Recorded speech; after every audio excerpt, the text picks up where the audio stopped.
Now the Dark Armors right here are of course the counterpart to the Holy Armor, and they're actually a tad more difficult, as they can shoot in 3 different directions: a diagonal up, a straight middle, and a low shot that'll hit you on the ground. So you want to watch out for them. And you also want to watch out for this guy, the Devil. Very, very powerful enemy. Don't want to mess around with him. He will tear you a new one. No joke. He's one of the most powerful enemies in the game, if not the most powerful. Of course, that doesn't stop me from going in to grab another upgrade, of course, because upgrades are lovely indeed. We're gonna fly up here with the Rock Wing and take down another Dark Armor. Not too difficult. What you want to do is toss your cross, and then an Apollo combo. You don't have a lot of MP, or excuse me, HP, so they can't really handle anything. And there we go, that's the last upgrade we're gonna collect within the observation tower. We're gonna backtrack the way we came. But first we make a little stop, pick up the holy water, something new. Something very, very different. Picking up the holy water in lieu of the boomerang. Very, very different, like I said. And now we just need to get to that room up to the left before being hurt too badly. Although that's not a huge factor. And we're gonna go ahead and enter this room, collect the hearts, and heal up a little bit.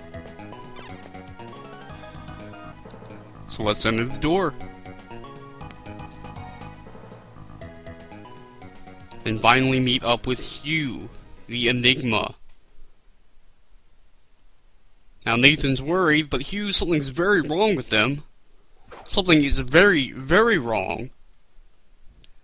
As he has taken a swipe at us with his sword, and he is bound and determined to kill us. And Nathan realizes he's being controlled by Dracula. And that just cannot stand. And welcome to the penultimate fight of Circle of the Moon, the battle with Hugh. Probably one of the more difficult ones in the game. Hugh is essentially the opposite of Nathan, or not opposite, but his counterpart.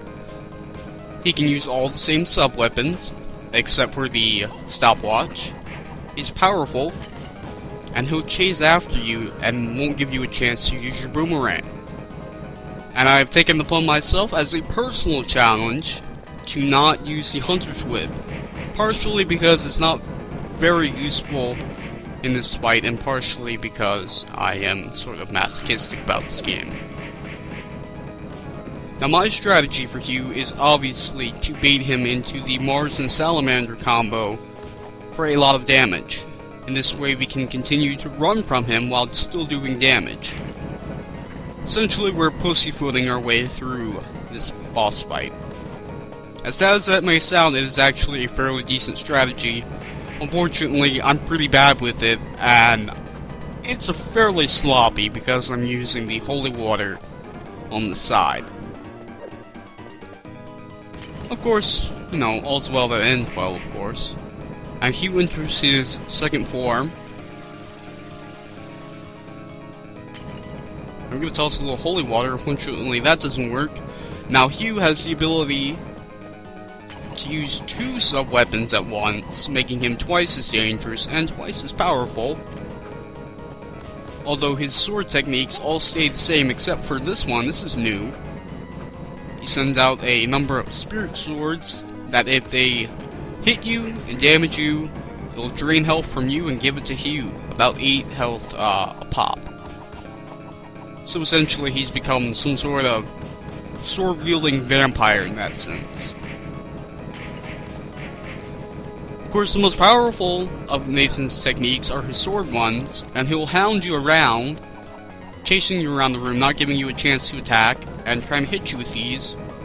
That's probably the most difficult part of this battle, is just trying to get some hits in, which is why I opt for the Mars and Salamander combo. It works. As you can tell, he was down, Nathan is victorious, and we enter the cutscene. And he has, snapped out of it. He's come to his senses. And here we go. Here we go. Now he was going to explain that he was extremely jealous of Nathan. But Nathan, being the cool guy he is like, no bro, I don't need to hear that. We're cool now, man. We're cool. And he kind of fesses up. Makes a pretty decent show of himself. He's still a whiny little bitch or whatever. But he puts himself in a little better light. Now we are entrusted to defeat Dracula, save his father, and we grab the last key, our last relic. This lets us enter Dracula's ceremonial room. But before that, we're gonna go to one last area. Out at the Chapel Tower, we find a secret room that lets us enter the battle arena. See you then.